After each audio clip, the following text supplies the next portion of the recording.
Olá, meus amigos, boa noite. É uma alegria estar aqui com vocês em mais uma quarta-feira para estudarmos, refletirmos as lições do Evangelho dentro do livro Pão Nosso, que é o livro que nós estamos estudando. O capítulo de hoje é o capítulo 83, onde Emmanuel trouxe o título de Conforme o Amor. E para este tema, Emmanuel trouxe um versículo da carta de Paulo aos Romanos, que está lá no capítulo 14, é o versículo 15. Mas, se por causa da comida se contrista, ou seja, entristece o teu irmão, já não andas conforme o amor. Não destruas por causa da tua comida aquele por quem o Cristo morreu. Este versículo parece assim meio sem nexo, sem entendimento. Eu, a princípio, quando li, fiquei boiando, vou falar a verdade. Então, eu fui buscar a carta de Paulo, ler a carta para poder entender.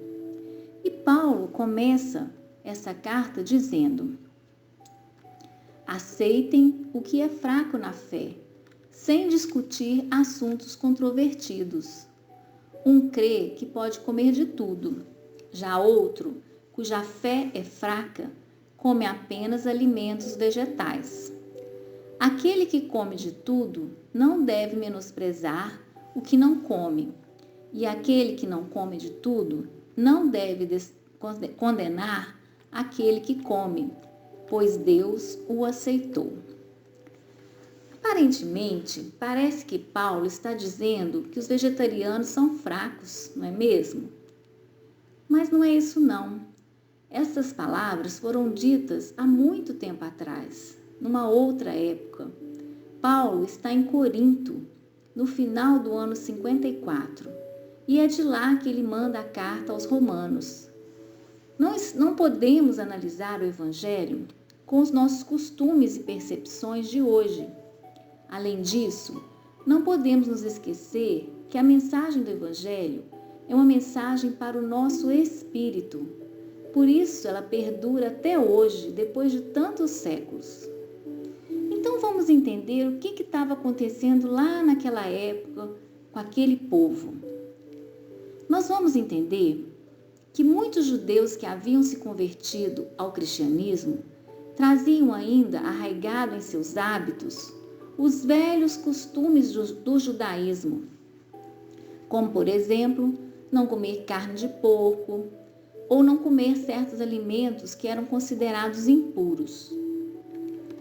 E muitos destes judeus estão em Roma, longe do seu habitat, tentando assimilar os novos conhecimentos trazidos pelo Cristo e pregados por Paulo e outros evangelizadores. Eles estavam na mesma dificuldade que nós temos em aceitar e incorporar um novo conceito, uma nova ideia, uma nova marca. Tem gente, por exemplo, que defende somente uma marca de sabão em pó, sem ao menos experimentar outra. E era mais ou menos isso que estava acontecendo lá. E Roma era um império pagão, ou seja, os romanos acreditavam em muitos deuses. Então havia um grupo de cristãos que era formado pelos gentios romanos e um grupo de cristãos judeus que haviam se instalado em Roma. Imaginem o desconforto na relação entre eles dentro das sinagogas. Os judeus em dúvida se podia ou não podia comer carne. Não sabiam se a carne vendida nas feiras era de procedência lícita ou se era carne proveniente de animais abatidos em sacrifícios aos deuses. Por isso deixavam de comer carne, achando que era impuro, que era pecado, que isso era uma ofensa a Deus. Esse desconforto entre os cristãos provocou uma divisão entre eles. Por isso Paulo envia a carta, tentando esclarecê-los que assuntos controversos sempre vão existir e que cabe a cada um usar da sua consciência, ou seja, da sua maturidade espiritual, para lidar com situações polêmicas. Então, dentro deste contexto, Paulo diz: aceitem os que são fracos na fé. Quem seriam esses fracos na fé?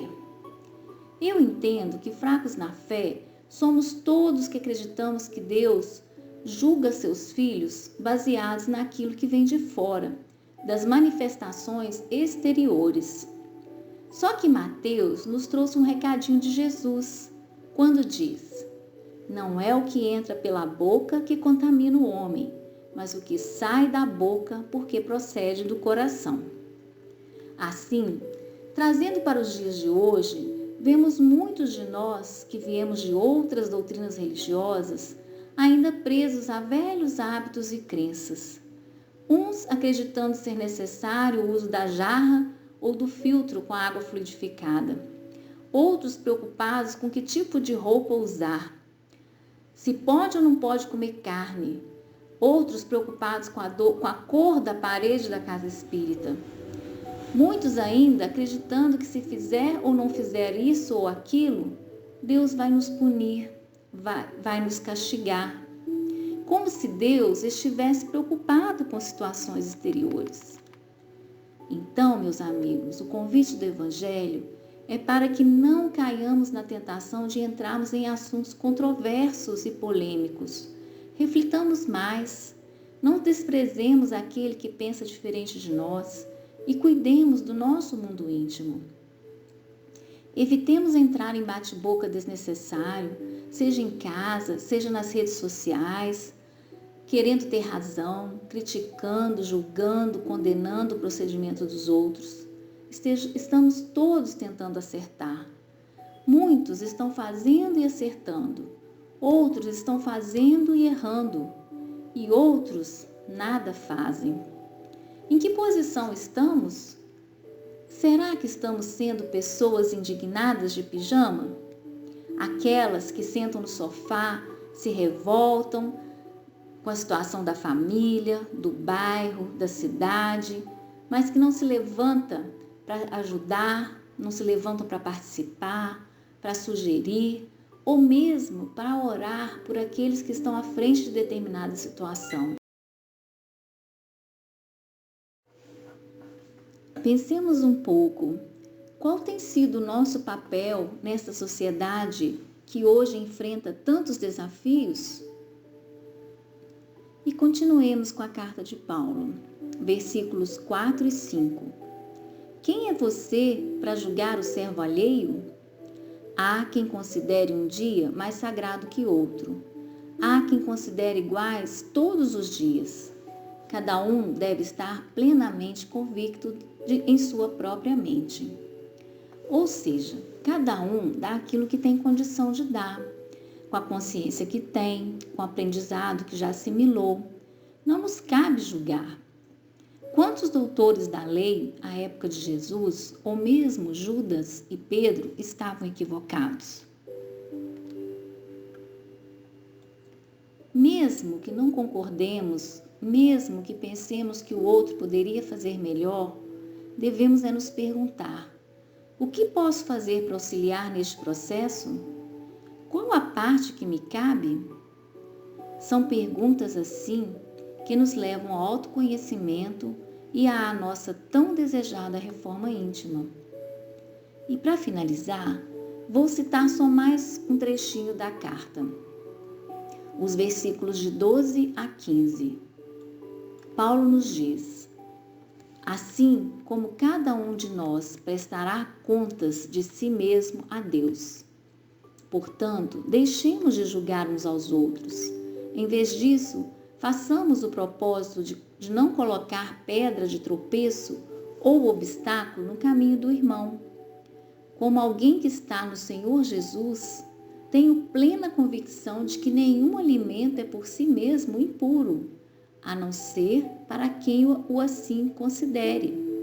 Para ele é impuro. Mas, se por causa da comida se contrista, ou seja, entristece o teu irmão, já não andas conforme o amor. Não destruas, por causa da tua comida, aquele por quem o Cristo morreu. Paulo está nos dizendo que nenhum alimento é impuro, ou seja, nenhuma experiência ou conhecimento é impuro, só o é para quem o considere impuro, pois todas as experiências do caminho são válidas como oportunidades de crescimento e aprendizado. Até mesmo as experiências infelizes. Quando aprendermos a olhar para nossa sombra com amor, com acolhimento, estaremos mais próximos de nos tornarmos seres de luz. Então, se por causa do nosso conhecimento e das nossas experiências, nós entristecemos, desprezamos, humilhamos o nosso irmão de caminhada, Paulo nos diz que já não andamos conforme o amor, já não andamos conforme os ensinamentos do Cristo. Então, meus irmãos, espelhemo-nos no Cristo, estejamos atentos a este momento da transição do planeta e procuremos levar entendimento, paz, harmonia, compreensão em nossas relações, dentro e fora de casa, nas redes sociais, no trabalho, onde quer que nos estejamos. Eu penso que este é um dos grandes desafios que nós estamos enfrentando no momento. E se ainda somos dados a participar de grupos de fofoca, grupos que adoram publicar assuntos tristes ou polêmicos, esta é a hora de refletirmos. Deixar de comer carne e criticar quem come equivale a estar consciente do que é certo, mas ainda julgar e condenar os irmãos equivocados. Se desejamos estar com Cristo, precisamos desenvolver habilidades de compreensão, de tolerância por todos os lugares onde estivermos. Bom, penso que deu para dar uma clareada no entendimento do versículo e assim entendemos melhor os comentários de Emmanuel. Vejamos o que ele nos diz. Conforme o amor. Preconceitos dogmáticos fazem vítimas em todos os tempos, e os herdeiros do cristianismo não faltaram neste concerto de incompreensão. Ainda hoje, os processos sectários, embora menos rigorosos nas manifestações, continuam ferindo corações e menosprezando sentimentos. Noutra época, os discípulos procedentes do judaísmo provocavam violentos atritos em face das tradições referentes à comida impura. Agora, não temos o problema das carnes sacrificadas no templo. Entretanto, novos formalismos religiosos substituíram os velhos motivos de polêmica e discordância.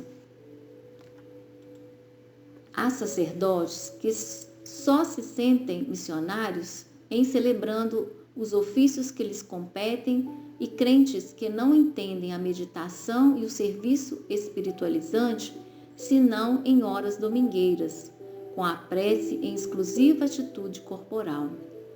O discípulo que já conseguiu sobrepor-se a semelhantes barreiras deve cooperar em silêncio para estender os benefícios de sua vitória.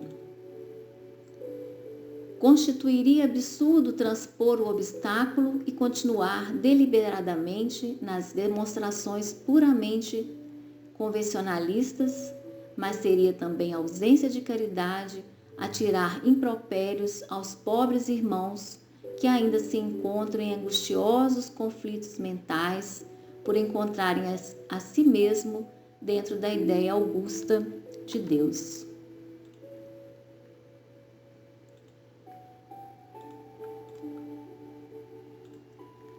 Quando reparares algum amigo prisioneiro destas ilusões, recorda que o Mestre foi igualmente à cruz, por causa dele.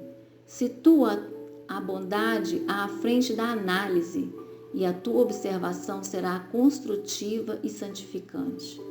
Toda vez que houver compreensão no cântaro da tua alma, encontrarás infinitos recursos para auxiliar, amar e servir. Eu gostaria de comentar somente esse último parágrafo de Emmanuel. Quando a gente coloca bondade à frente de qualquer análise, de qualquer crítica, nós conseguimos transpor a nossa pequenez e propagar o que Jesus espera de nós, que é o amor. Então, quando a gente consegue mesmo jar de bondade, generosidade, tolerância, o amor floresce. Que nós possamos, durante essa semana, este restinho de semana, refletir sobre esses ensinos de Emmanuel e sobre os ensinos de Paulo, no nosso dia a dia, com os nossos familiares, com os nossos amigos, onde quer que estejamos. Que tenhamos sempre uma palavra de conforto e de esperança, que possamos espalhar os recursos que nós estamos recebendo com essa doutrina tão maravilhosa, com essas reflexões tão profundas, que falam alto ao nosso coração e ao nosso sentimento. Muito obrigada pela atenção de vocês, que Jesus nos abençoe e nos inspire cada dia mais. Uma boa noite e um abraço fraternal. Muito obrigada.